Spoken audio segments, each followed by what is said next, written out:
We are grateful that you're able to join us this afternoon and help us recognize these accomplished family-owned businesses as they receive a well-deserved moment in the spotlight. It is no secret that businesses are hurting right now, and companies are learning to revise their business model. A couple of today's companies have weathered the pandemic of 1918, and I'm sure never thought that they'd have to weather something like this again. And yet they endure. And that's reason to celebrate, which is why we are here. So I really appreciate your time, and we're going to have a really great event. Don't forget to use #BaltBizEvents in any social media posts congratulating your favorite family-owned business awardees. I want to thank celebration sponsors, ACME Paper and Supply Company, RSM Audit, Tax and Consulting Service, and of course, our awards partner, Allogram. The presenting sponsor of today's event is no stranger to partnering with local family-owned businesses. They themselves are a local financial entity and make themselves available to help businesses continue to build their legacies here in the Baltimore community. Here to share Howard Bank's philosophy on keeping it local and supporting small and family-owned businesses is Howard Bank Chairman and CEO, Mary Ann Scully. The Howard Bank is pleased and honored to be able, for the second year in a row, to support and sponsor the Baltimore Business Journal's family-owned business event. For us, a company that is all about small and medium-sized privately owned businesses, this is very gratifying to be able to participate in this event and to see and hear about the wonderful stories that are going to be shared. We've lived through a very, very tough last 12 months, 12 months that's been all about change, new normals, what is going to happen again, what is never going to happen again. We've talked about companies that have successfully pivoted. We've talked about companies and their employees who've successfully demonstrated resilience. But this group of family-owned businesses is a group of companies that can show us the way, because they've done much more than just live through the last 12 months. They've lived through years of change, years of uncertainty and unpredictability. They've managed to pivot over and over again. They've managed to demonstrate resiliency over and over again. If we're looking at companies that really show us close up what resiliency and what sustainability looks like, it's this group of companies. So how could we not be supportive? How could we not be honored to sponsor this group of winners? So we head into an event that honors family-owned businesses throughout the state of Maryland, that honors these family-owned businesses as exemplars of what it means to be a company that continues year after year through many changes and yet maintains a set of values despite the changing world around them. So kudos to these companies and kudos to all family-owned businesses in the region. Thanks. And thank you, Mary Ann and Howard Bank, for your support of this event and family-owned businesses. Okay, we are ready to begin this year's official family-owned business celebration. And to do that, we'll bring on BBJ Associate Editor, Ethan McLeod. Ethan. Thanks, Rhonda. It was really fascinating this year to delve into our latest round of family-owned business honorees. These 13 companies we're honoring today and in tomorrow's print edition, they represent a broad array of industries, racial and ethnic backgrounds, and regional geography. The past year's once again given each their own challenges to overcome, and we're happy to shed a spotlight on their perseverance. Here are your 2021 family-owned business honorees. Marking its 75th year in business in 2021, ACME Paper and Supply Company boasts a long legacy in Baltimore of adapting to change and giving back to the community. While growing its hygiene and healthcare supplies business in the last year, the Savage-based packaging and office and restaurant supplies distributor has stepped up to provide PPE and meals to frontline healthcare workers and others. Congratulations to ACME Paper and Supply Company. This is Ron Atman, co-CEO of ACME Paper and Supply Company. On behalf of the entire Atman family, I want to thank the Baltimore Business Journal for recognizing us as one of the area's top family-owned businesses.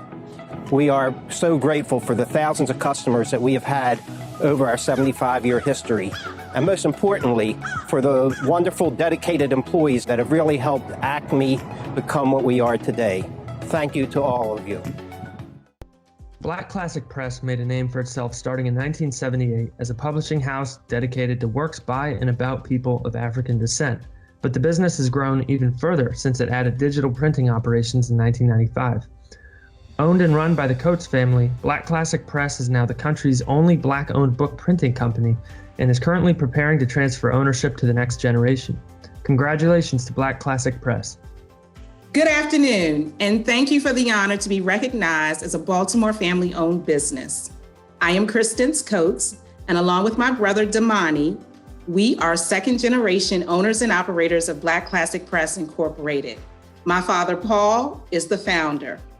We'd like to acknowledge those that nominated our business for this award and our dedicated team at Black Classic Press and the Baltimore community who has poured into our business to ensure our success and longevity. It is because of Baltimore and our community support that this year we mark our 43rd year in business. Your support has allowed us to grow into the largest Black-owned book printing company in the country. We'd like to thank the Baltimore Business Journal for this acknowledgement and award. Bond Distributing Company is a third-generation woman-owned wholesale beverage distributor serving the city and its 5 surrounding counties. In 70 years in business, Bond has developed a strong reputation of philanthropy and charitable service, as well as caring for its employees. Congratulations to Bond Distributing Company. Thank you, Baltimore Business Journal, for this wonderful honor. During our 70 years in business, we have been blessed by great leadership, from my parents who founded the company in 1950, through my husband, Bob Footlick, and my brother-in-law, Bob Pinkner, of blessed memory. We are now moving strongly into the third generation, led by my daughters, Leslie Schaller and Randy Settleman. Thank you again, and I look forward to spending more wonderful afternoons with the Baltimore Business Journal. Everyone's Place African Culture Center has been a fixture in West Baltimore for 35 years. The business is one of the few Black-owned bookstores left in the U.S. and has stood the test of time by not only providing a place to purchase African literature, music, clothing, and more, but also by offering a space for teachers, small business owners, and others in the community to meet and share their thoughts and wares. Congratulations to Everyone's Place. At 143 years old, the George J. Falter Company has remained rooted in Baltimore while evolving from a horse and buggy candy delivery company into a wholesale distributor employing some 150 people. 6 generations in, the company today delivers about 9,000 products to convenience stores across 6 states. Congratulations to the George J. Falter Company. Hello, Frank Falter III, George J. Falter Company, President, 5th generation.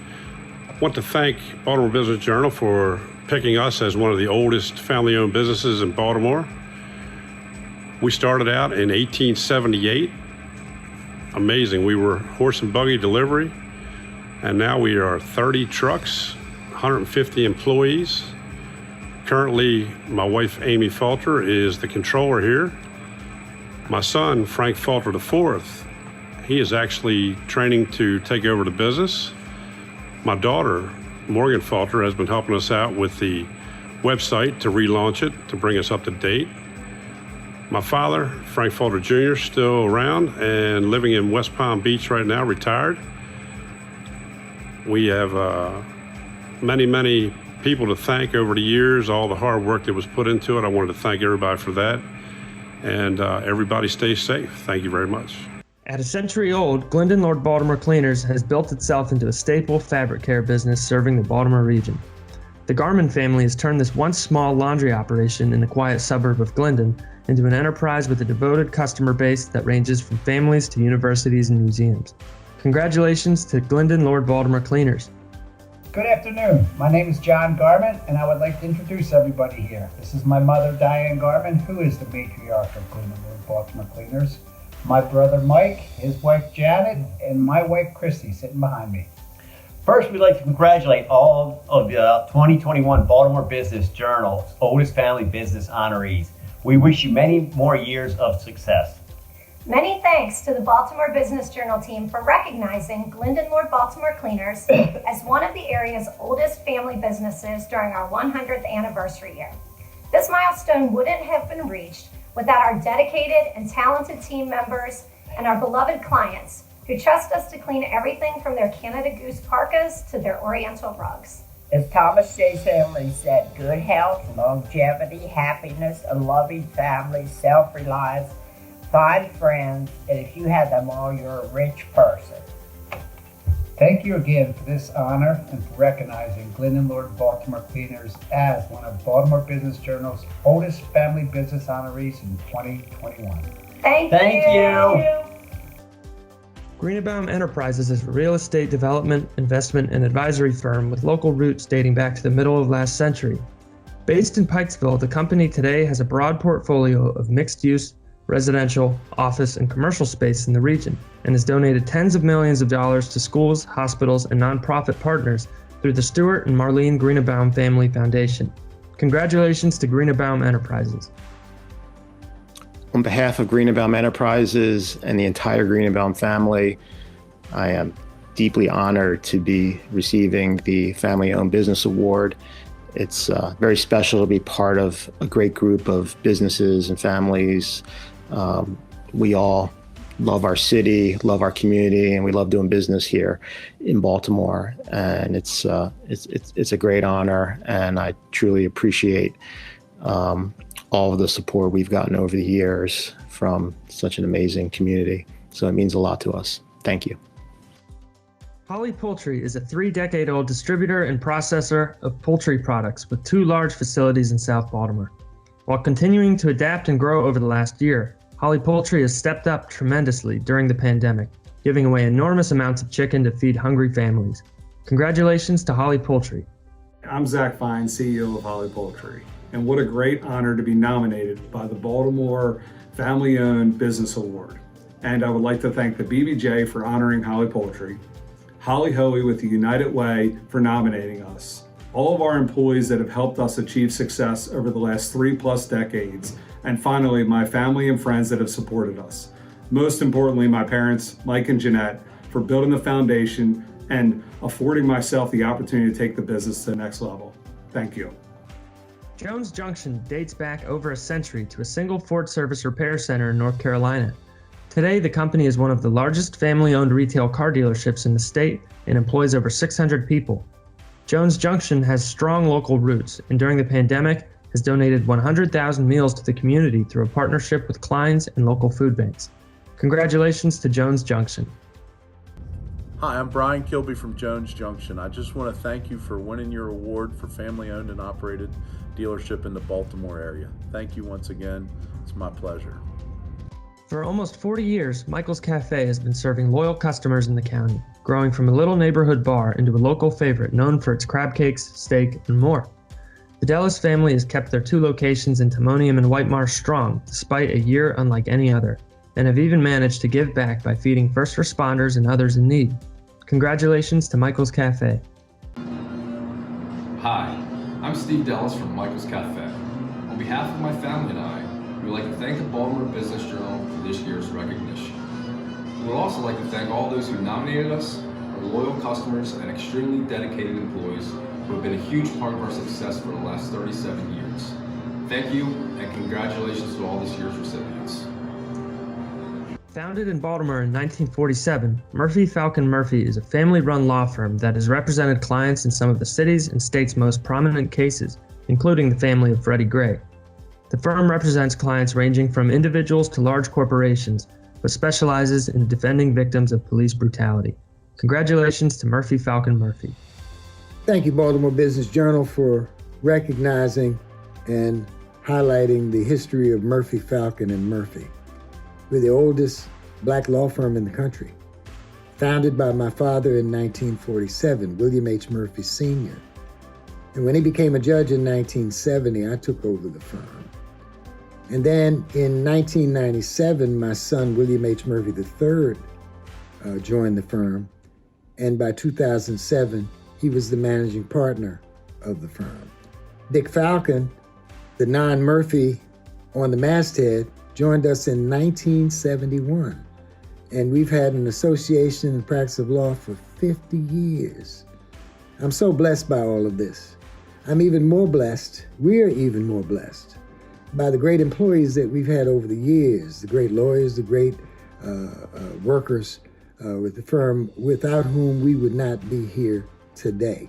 I'd like to name them very quickly. I want to start out with one of our newest, Ariel Griffin, is Andrew O'Connell, Brian Hesnan, Cynthia Fuller, Daria Driver, Dominique McDuffie, Eddie Cardona, Aaron Sofanowski, Granville Timbers, Heather Thornton, Joan Dolby, Caitlin Holzer, Karen Slavin, Malcolm Ruff, Nicholas Sicoli, Nikki Mendrinos, Ori Milrod, Sarah Begary, Shanta Alexander, and Zach McDaniels. Thank you so much. God bless you all. Again, we're grateful for this award, and congratulations to everyone else who's been awarded tonight. It took hard work to get here, and we're grateful for the privilege of being able to do it. Thank you. Based in Hanover, Rhee Brothers is an international food importer and distributor supplying some 4,000 different products to grocers, wholesalers, and food service operations. With roots in Korea, the Rhee family has grown their business over several decades to offer a wide array of Pan-Asian food products to businesses ranging from small grocers to bigger clients like Wegmans and P.F. Chang's. Congratulations to Rhee Brothers. Hi everyone, my name is Robin Rhee and I'm the president of Rhee Brothers. Hi, my name is Kevin Rhee. I'm the Executive Director of Operations at Rhee Brothers. We are very thankful to be recognized as a Baltimore Business Journal Family-Owned Business Honoree. We want to thank the Baltimore Business Journal and its staff for highlighting businesses like ours in the local business community. We also want to thank our family. We would not be here as second-generation family business owners without the sacrifices and hard work of our parents, aunts, uncles, and cousins. When families work together, amazing things can be accomplished. Most importantly, we want to thank all the members of the Rhee Brothers family, past and present. So much has changed over the last 40 plus years, but the dedication of our employees has not. Thank you again for this honor and congratulations to our fellow honorees. While Zeskind's Hardware and Millwork Company was founded in 1925 as a small hardware store, it has evolved into a large wholesale millwork distributor for everything from windows and doors to roofing and cabinetry. Amid that growth, Zeskind's has maintained its roots in West Baltimore and still operates a specialty hardware store on Payson Street where it sells hard-to-find products. Congratulations to Zeskind's. Hi, I'm Rick Miller, President and fourth-generation owner of Zeskind's Hardware and Millwork. On behalf of the entire Zeskind's team and our family, we thank the Baltimore Business Journal for nominating Zeskind's as an honoree in 2021. I thank our family of employees for our success, the most talented team in the millwork business. We're incredibly grateful to our customers and vendors for their support. I must thank Fulton Bank for their role in our recent expansions and acquisition. I'm thankful for the 3 generations before me, especially my parents, Debbie and Rick, for their continued wisdom and support. Lastly, I thank my amazing wife, Joni, and our kids, Chloe and Jax, whom we hope will carry Zeskind's into a 5th generation. Thank you. ACME Paper was founded 75 years ago by my parents, Mildred and Edward Atman. As of today, my brothers and I have been joined by 5 members of our family's 3rd generation. Over these years, we've become a more diverse supplier of disposable packaging, restaurant equipment, cleaning and disinfecting supplies to our thousands of customers over the 11 business segments that we service every day with solutions. I know my parents would have been very proud to see how we impact the communities we work in. Good morning. I'm Peter Zanger, partner at RSM in Baltimore. On behalf of the firm, I'd like to congratulate all of this year's Family-Owned Business Award honorees. It's always a pleasure to recognize the achievements of our clients and friends. I know the invaluable and lasting impact that family-owned businesses have on our city and surrounding areas. RSM is proud to be your first choice advisor and help your business grow and flourish. Best wishes to all of the honorees, and cheers to your continued success.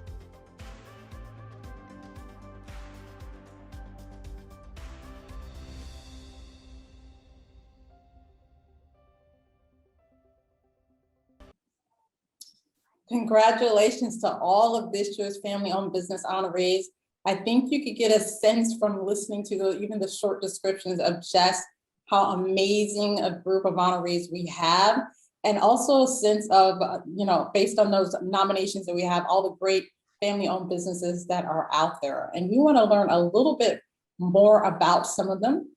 And so now we will turn to a panel discussion with a few of our honorees, moderated by the BBJ's Associate Editor, Ethan McLeod. And be sure to read more about the winners in tomorrow's issue of the Baltimore Business Journal. So now I'll turn it over to you, Ethan. Hi, everyone. Thank you for joining us. I'm Ethan McLeod, Associate Editor for the Baltimore Business Journal. In addition to editing the upcoming special print edition for our Family-Owned Business Awards, I'm here today to moderate a panel with a few of our honoree company leaders to hear about their experiences running successful multi-generational family enterprises in the Baltimore region. Here with us are Billy Murphy, founder and senior partner of Murphy, Falcon & Murphy, Zachary Fine, CEO of Holly Poultry, Ronnie Footlick, co-owner and human resources director for Bond Distributing Company, and Michael Greenebaum, president of Greenebaum Enterprises. To start off, I have a question for each of you, starting with you, Billy. Culturally, economically, or however else, how would you say the Baltimore area has proven to be a particularly strong place for you to build up a multi-generational family business? Well, in particular, the Black community has been exceptionally supportive of us from the very beginning. My father started the business in 1947 when he went into private practice, when there were almost no Black lawyers. And he started his practice with Cherry Hill as a base. When I got onto the scene, my practice became statewide. And it was almost exclusively a criminal practice. And we got hot right from the beginning, and we've never cooled down. So it was a great reception. I think part of that was that we were filling a void.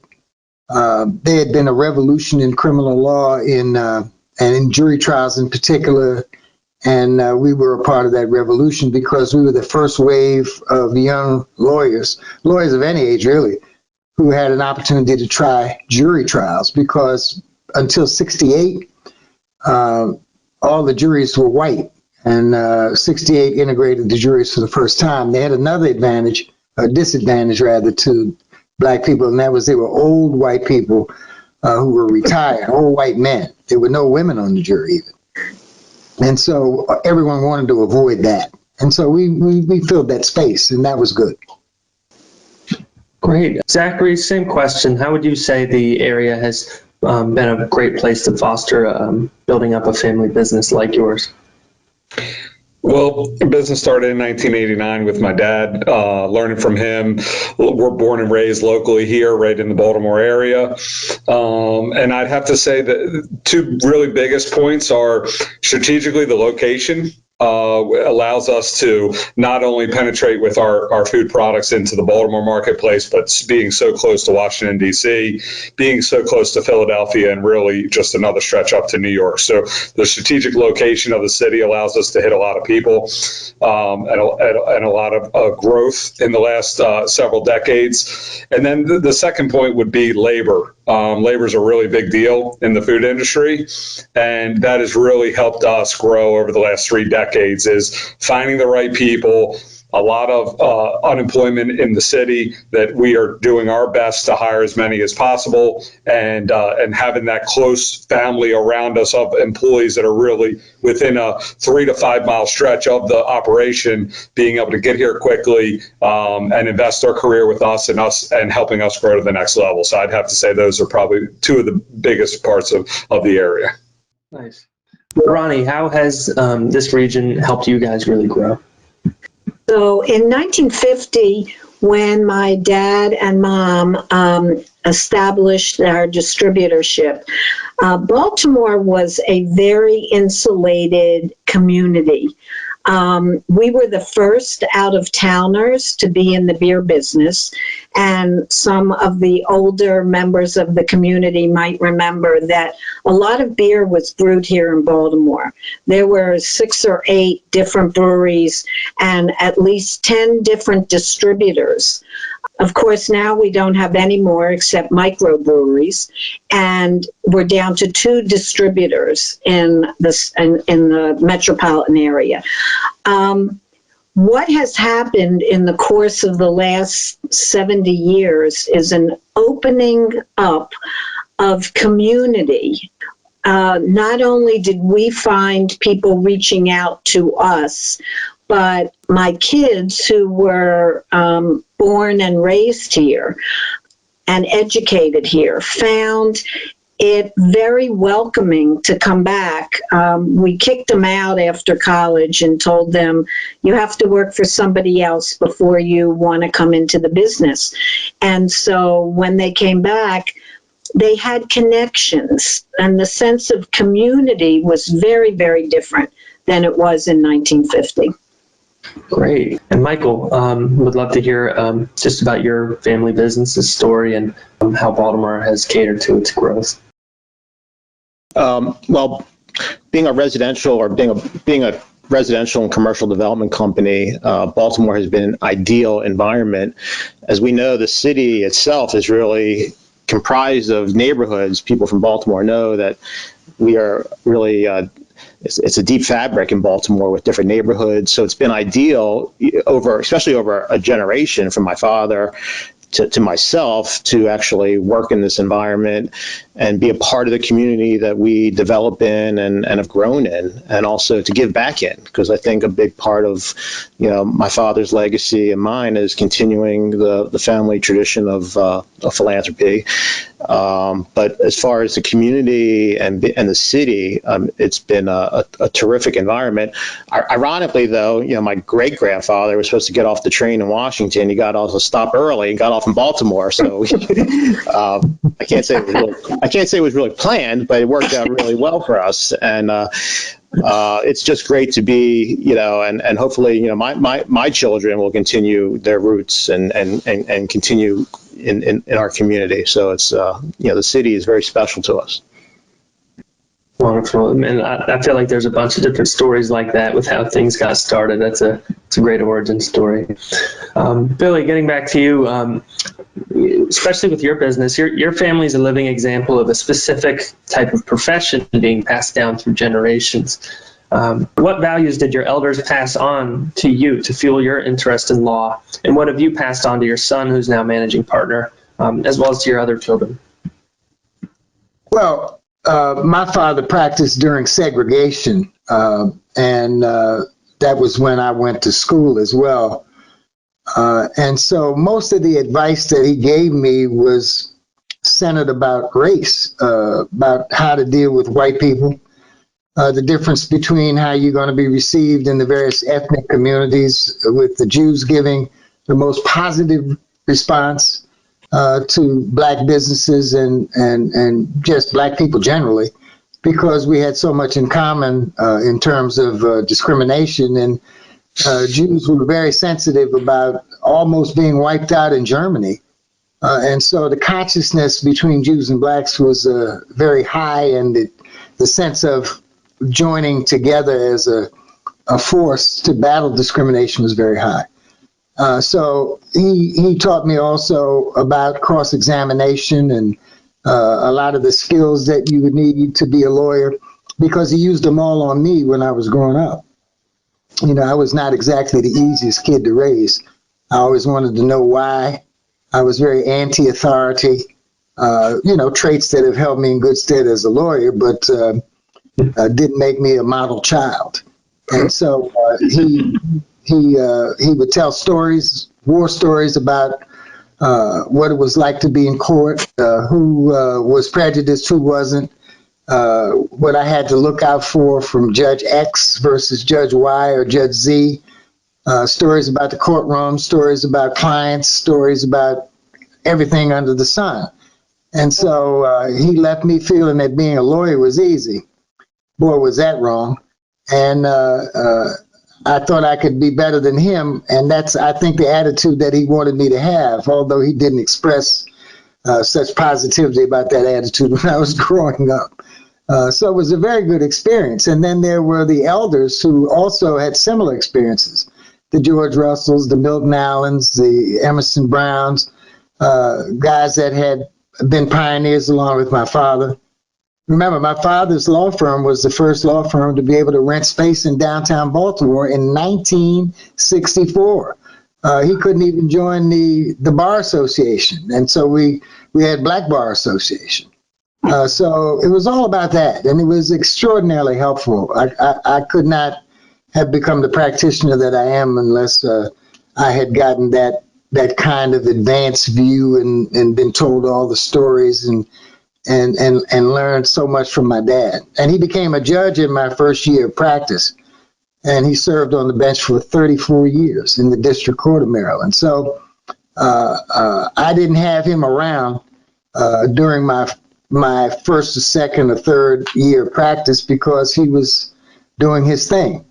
But it worked out. I had a great grounding, and it was very important. Sure. Wow. Zach, your company has developed a reputation for being generous and for your philanthropy, particularly with your regular food giveaways. I'm curious when Holly Poultry started focusing on this, and how has that helped you to grow your connection to the communities that you work with? Yeah, well, early on, I think it's been instilled from my parents and from my grandparents that we're very blessed and to always help in any way that we can to help those in need. So that's always been in the fabric of our family, and especially myself growing up. And we've done a tremendous amount. We have a great resource with food. It's needed on all levels. And we've always have been, it's one of our pillars. We live by 3 C's at Holly Poultry, and that's culture conscious, customer driven, and community focused. And community focus is right in there with the other two of having the right culture and delivering to the marketplace what we need to.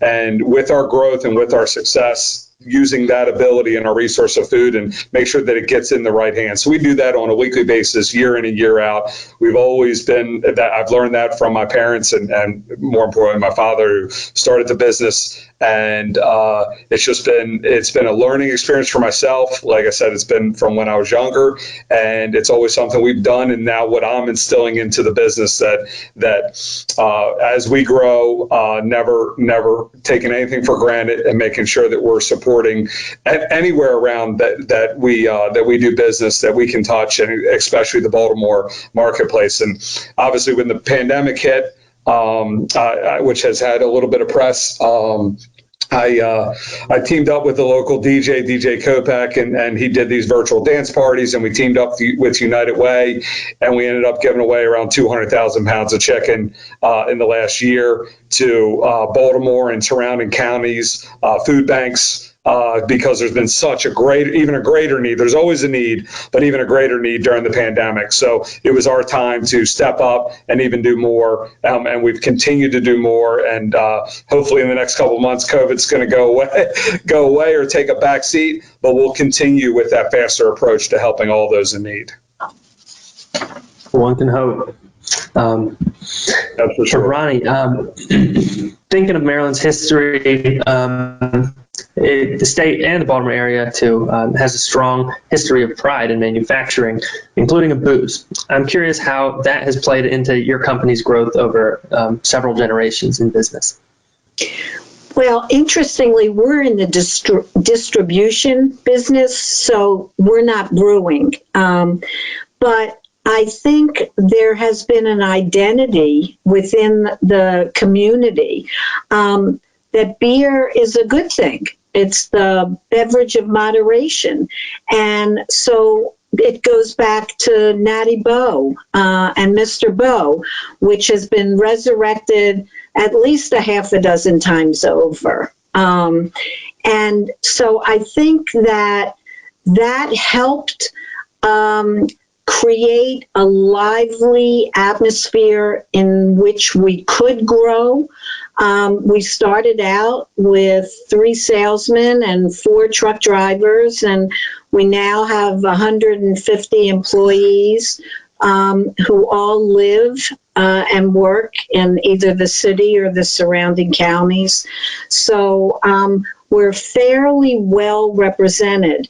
But again, reaching back to what I said earlier, this area has grown in vision as well as size. And so a lot of the supplier relationships that we have are with breweries that are out of state, in addition to the smaller breweries that we distribute for in state.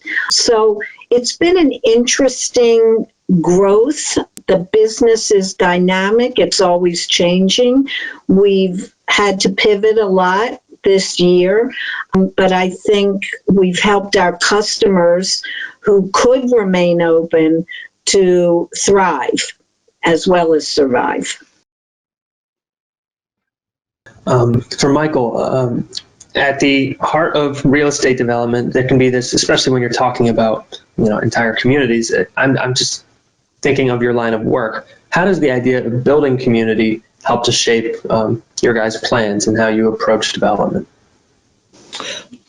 Well, a lot of my father's philosophies regarding development were formed very early in the business when he started off in the rental property business in Baltimore City. And quick little story, one day he had to do an eviction in Baltimore City, and he had to go down and take someone's personal belongings and put them on the street. And he remembered carrying out a baby crib and putting it on the street. And I get a little choked up thinking about it, but he had tears in his eyes, and he swore to himself, I will never do this again.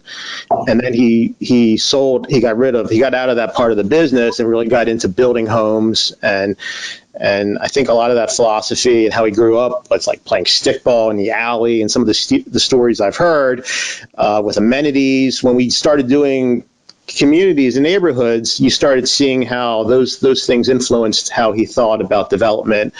And for instance, we're known for developing Maple Lawn in Howard County, where we have open space, but we have parks where we have lacrosse on one side and a soccer goal on the other. And the way people played in front of the homes and the way people interacted with their neighbors, which my father, that's the way he grew up in the city. And you knew your neighbors. And so, we did a lot of development where back in the 80s, where you have cul-de-sacs and people are isolated. And I think now, people want to know their neighbors. They want to be involved in their community.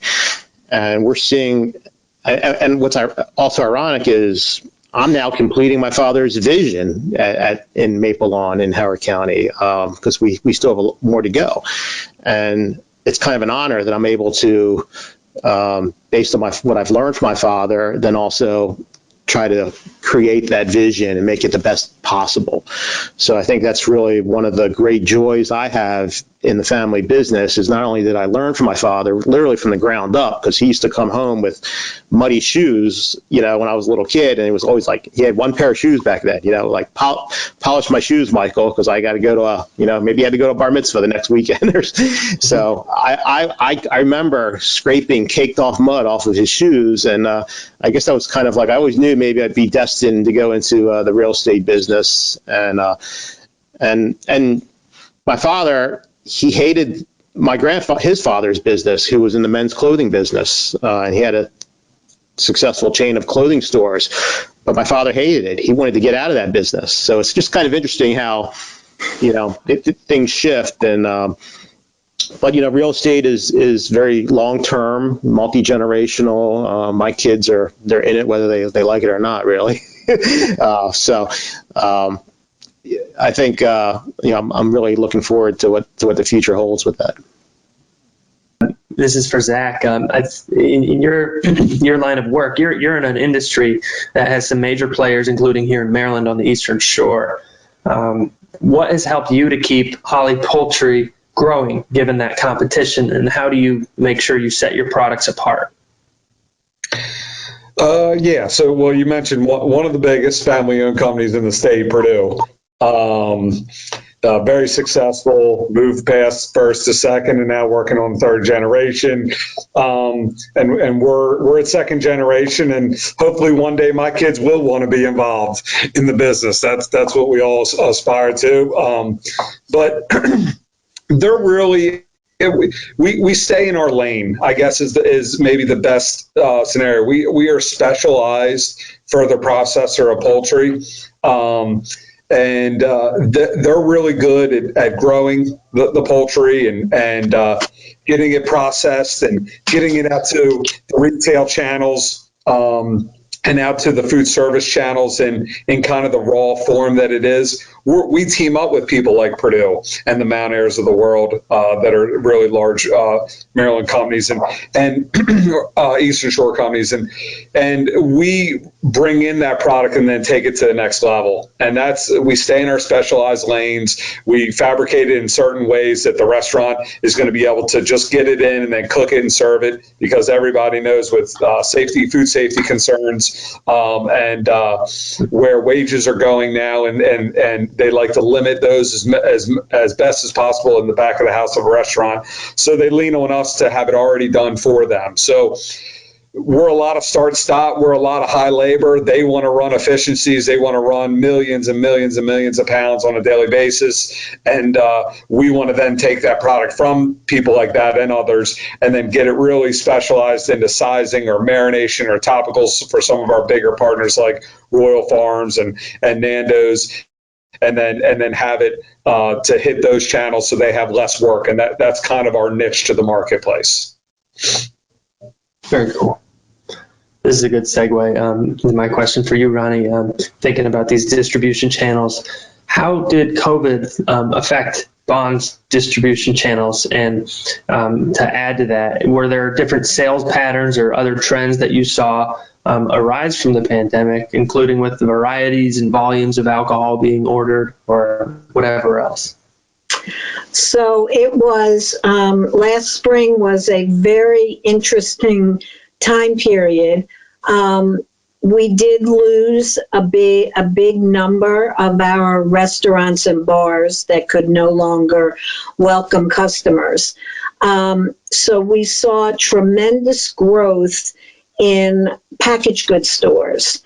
Because Maryland does not have beer or wine in supermarkets, it was all coming through the channel of liquor stores and big box stores like Total Wine.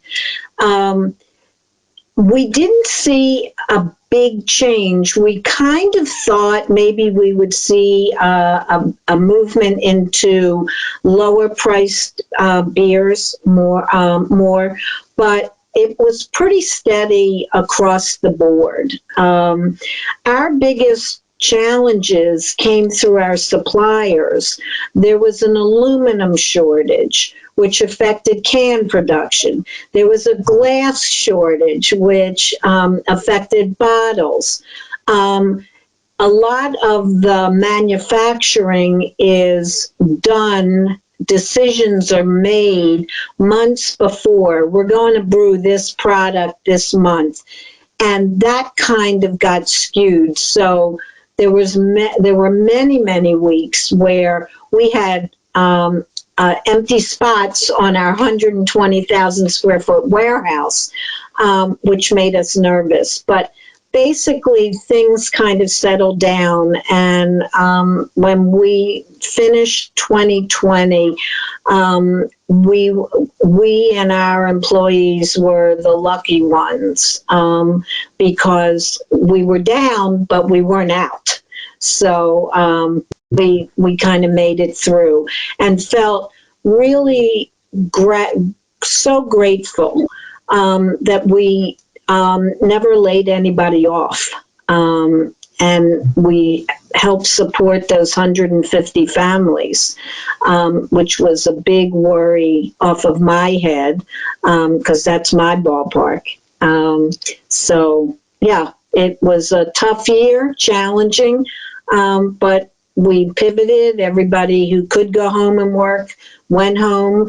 A lot of the salesmen who would normally interact with customers face to face and do a lot of educating about new products and such, did it from home until we felt more comfortable that going out wasn't going to put them in great danger. Moving on, for Michael, your family business and your family's name, it's just as well known for its work in real estate development as it is for philanthropy. You've spoken a little bit about your father and that being passed on, but I'm just curious, when did that become a focus for your family, and where do you consider that among your priorities today?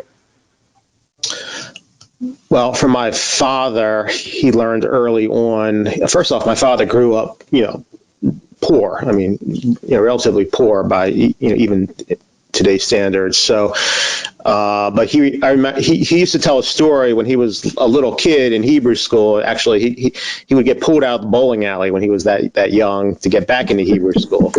So, but when he was in Hebrew school, he learned about Maimonides' ladder of charitable giving, and there's different rungs for different levels of giving and how it's done and how it's received. And my father said, if I ever get the opportunity to give back, one day I'm going to climb to the top of that ladder. And when he had the opportunity, and when he got some success under his belt, he did become very philanthropic, and it became really just, he started a family foundation, and we got involved with obviously with the Marlene Historic Greenebaum Cancer Center, which we're known for locally in Maryland. Became really important to the family, and it's just, I think that's one of the greatest honors, that we are known probably for doing a lot in the community besides just developing and building houses and building buildings, but giving back to the community that we live in has really been what they say, like an honor and a privilege. And I now have a blended family, 6 kids. They all have different levels of interest in giving and being charitable, and I think if the pandemic has really taught us anything, I mean, I know it flew by really quick for Billy time-wise. But when we had the time to sit at home and not just watch Netflix, but focus on things, I mean, it was really about what could you do to really help your neighbor? It really got down to that level of thinking. It reminds me of a quote that I have in my office on an award that my father once received, and it says, "How wonderful it is that nobody needs to wait a single moment before starting to improve the world."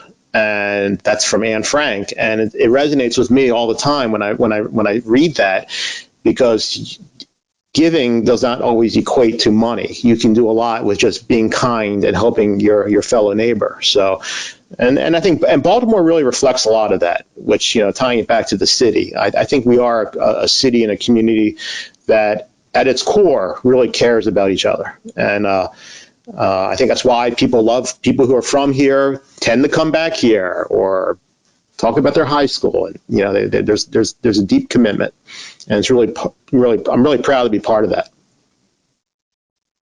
When you get a lot of feedback from the community, and that's important in any business, because you can't base how you are perceived by the community on how you perceive what's going on in your business. You've got to really be honest about customer reaction, in our case, client reaction, community reaction. And Baltimore is a place where the community is going to tell you where you stand. You're not going to be running a business where you don't hear back from folks.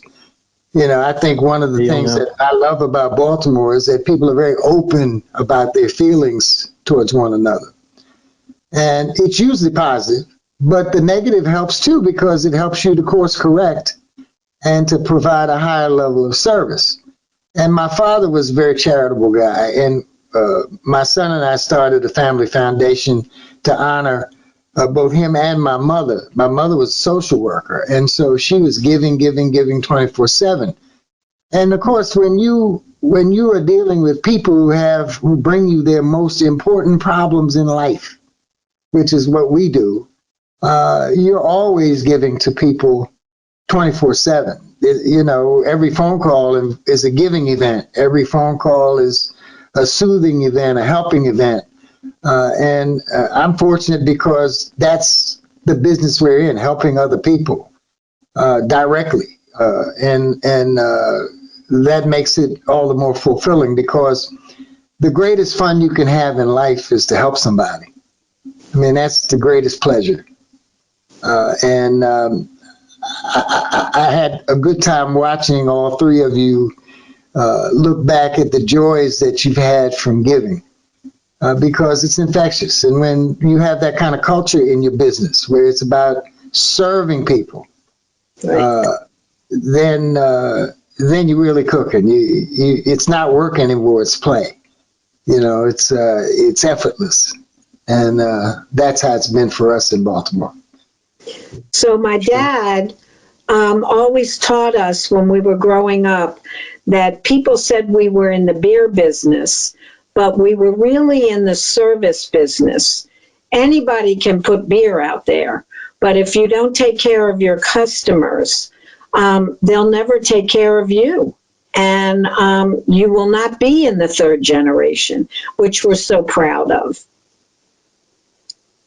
I owe everything to my clients. I mean, they put the food on my table, clothes on my back, the roof over my head. They paid my children's tuitions. They've provided me with a wonderful living. And I owe it all to my clients, and my mother and father taught me that I wasn't going to get any more money from them other than what they had provided by raising us and making sure we all graduated from college. And so being on your own economically like that, where you have to depend on the goodwill of other people, is a fantastic way to live, because it promotes the kinds of traits of character that make you important to the community that you're serving.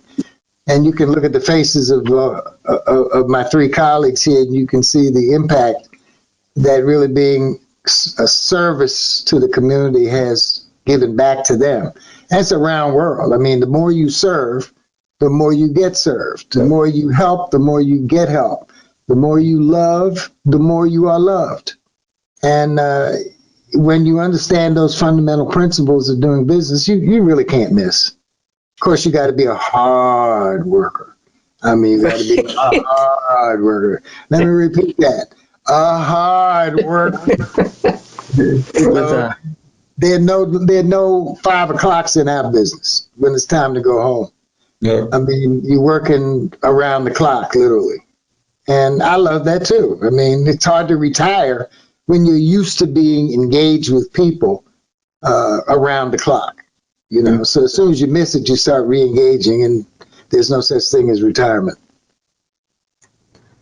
Zach, wanted to this is probably our final question. I want to just invite any thoughts that you have, but as we've been going on this thread about how those roots fuel, your company's identity, or even just, your relationship with your workers or the people that you serve. Well, it's all about our employees. Let's face it.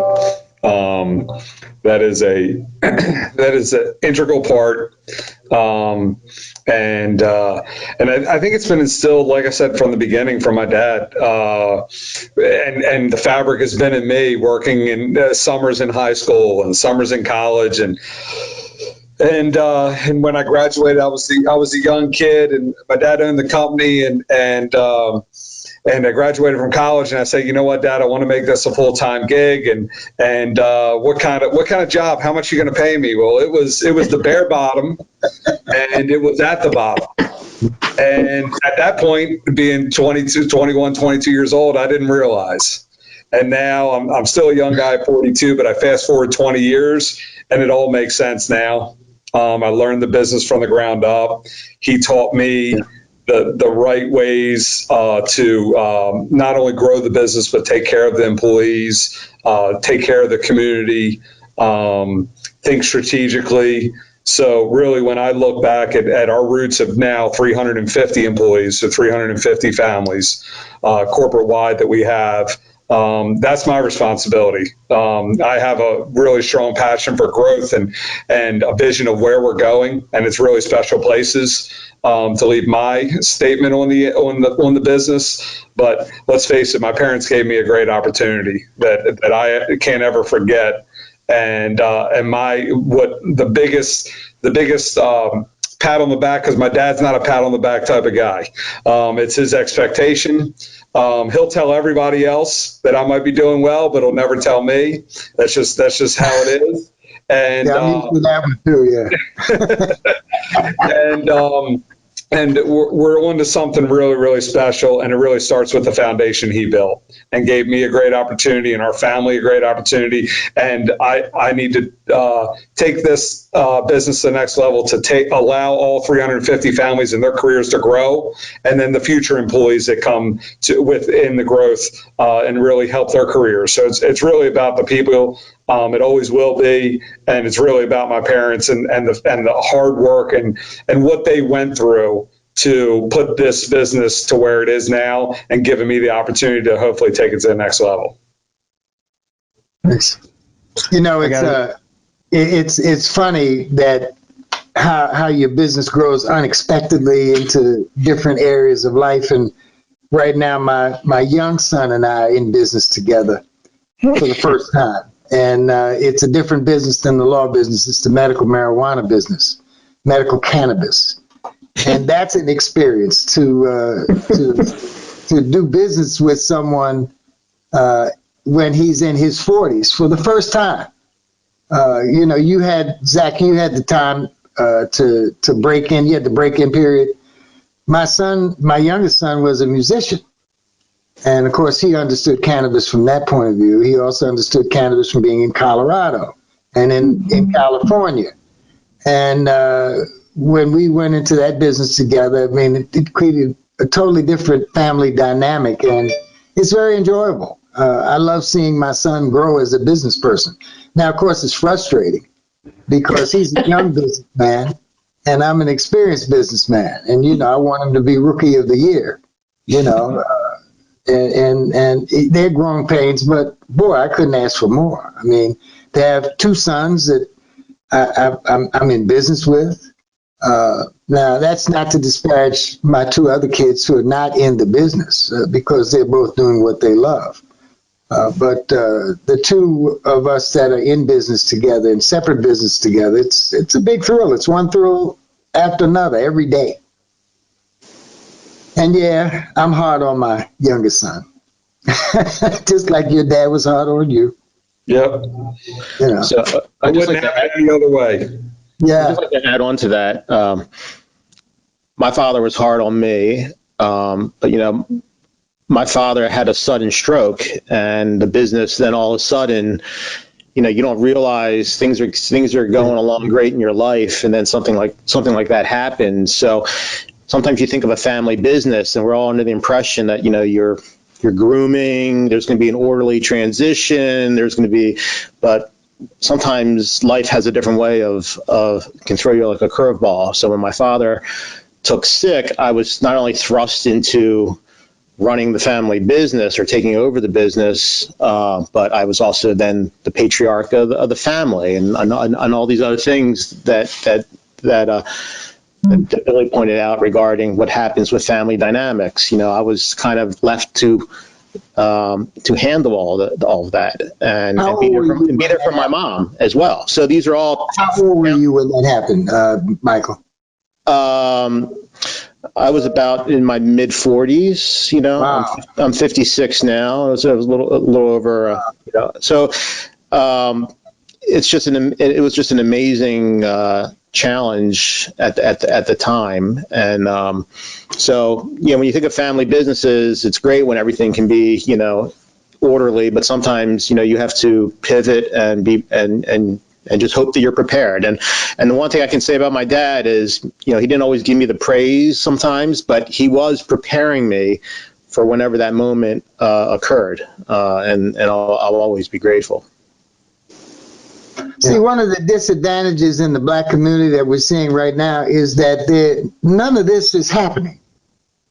because so many people have not been able to go into business for themselves. We've had mass incarceration where millions of black men are behind bars, millions of brown men as well. And family is a precious commodity that's dwindling rapidly in some of our communities, including the black community. And rebuilding the family, because you see the benefit of family with the four of us. Rebuilding the family is the critical thing. And when people say, what's wrong in the black community? It's a simple thing. Kids are not getting home training anymore. And so it's heartbreaking in a sense to have these conversations because they're really rare in the Baltimore black community. You know, we're the 11th largest black business. That's pathetic when you think about it. That's pathetic. Yeah. Our small firm is the 11th largest black community in the black community. Come on, that's really sad. It's I think these discussions are, you know, and even getting a chance to highlight, well, yes, it should be better, but being able to offer an example of something that can grow, thrive, change, adapt, a black-owned business, a Jewish-owned business, watching things evolve over generations. It's kind of an example to set for others in the area. And that's why we're grateful for you guys for just sharing your experiences here. This is a great discussion. I'm thrilled to be able to moderate this meeting of the minds and hear about everyone's ground up experiences, especially as it relates to race and equity in the city. Guys, just thank you so much for taking the time today to talk for this. It's been a pleasure. Thank you, guys. Thank you. Thank you, Ethan, and to our panelists. This really is a great conversation. I wish we could have listened even longer, but we do also want to get some questions from our audience, and we have a few. I know I loved hearing these stories. I saw a lot of people in the chat talk about loving the stories that they were hearing. So let me just bring our panelists that we have to our virtual stage and ask a few of the questions from our audience.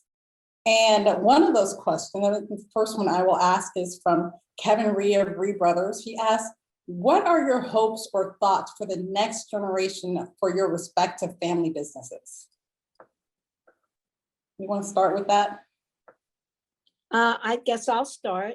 You know, we have 5 grandchildren, maybe 8, 10, within our 2 families, my sister's family, in addition to my own. I've always felt that it's important to have a passion for the business. It's not a job to feed you. So we would want them to have that passion to come in, and a passion for service. If they don't, that's okay too. Everybody should forge their own pathway. So they have our permission, as did my daughters, and our encouragement that we're here. If you have something you want to give to the business, we want to get it. Anybody else want to answer that? Or thoughts for the next generation, hopes? Well, I think it can be both a plus and a minus to teach your children to do whatever turns you on, whatever your passion is. Because sometimes kids latch on to non-lucrative passions. And to reel them back in so that they understand that if they're going to have a family, they're going to have a substantial income. And if they want a great family, they're going to have to pay a lot of money for education. Is a difficult job once they get started on a non-lucrative path in life. And fortunately, our grandkids have learned some valuable lessons. I have 2 grandkids who graduated from Amherst College. Well, one's almost graduated and the other has graduated. I have one in Emory University. I have one at the University of Southern California in the film industry, and she writes 3 scripts a week. She has just graduated. These are hardworking young people. I don't want to leave anybody out because I'm proud of all of my grandchildren, but time is short. And so what we're seeing is that they are learning the lessons from us. And we've learned the lessons from our parents. And if you don't have a family where lessons are being taught, you're being robbed of something extraordinarily important that you may not ever get back again. And so we've got to rebuild our families. We've got to make sure that the family structures become healthy again. You know, when I was growing up, the Black community's family structure was a whole lot healthier than it is now. There were more two-parent families than they are now. Part of it is that when you work very hard and you're not getting well paid because you don't have the education, you have to work two jobs. When you have two parents that are working two jobs, nobody's home to take care of the kids. And so one of the things that I want to stress is that make sure your children get a tremendous education. Make that the #1 priority. The ethics that you teach and values, and the education that you give them so that they know more about the world and can cope with the world and can thrive in the real world. And we're seeing less and less and less of that in the Black community. It's tragic. Thank you. So we have just time for one more question that I'd like to ask the panel. And it comes from John Akhurst of Akhurst Landscaping. And he asked, because he says, I know what my father did for me to engage me into the business when I was young. What is it that you're doing to involve your young children to engage in the family business? Or even your children, grandchildren? What are you doing to engage them? So I'd have to say I have 4 kids on the younger side, 11 and 9 and twin boys that are 7. And I have some nieces and nephews as well. There's a group of 7 that are going to come up behind me. So I think getting them involved, we've done a really good job of getting them involved in the community, whether it's helping in feedings or soup kitchens or just really hands-on. But we're early in on this journey.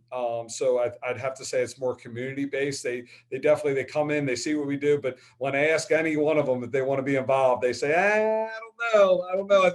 I think I'm going right to college and something else. And that's great. That's absolutely great. That is the path that they need to go. And if it is something they want to do down the line, then we will definitely put the things in place that they're going to learn this business just the way that I did to be able to take it to that next generation and success. But I think we look at it as a community involvement, and let's get them early on in that community involvement and how important that is to take our blessing and share that with others. And then they're early in on the journey, and we get them a little bit involved in at least knowing what we do. And as they grow up, they'll identify if it's the right fit or they'd like to do something else, and we're good either way.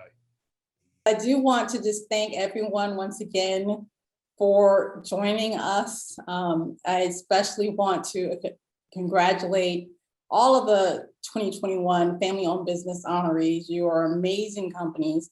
We love this event because this is where we get to learn more and more about these family-owned businesses, many of which we may never have been familiar with, except for being nominated. So this is an event that we really cherish. And I want to thank all of our sponsors, especially our presenting sponsor, Howard Bank. They're an amazing partner, amazing supporter of small and family-owned businesses. And we appreciate their support of this event. And we hope that you all have a wonderful night and that you stay safe.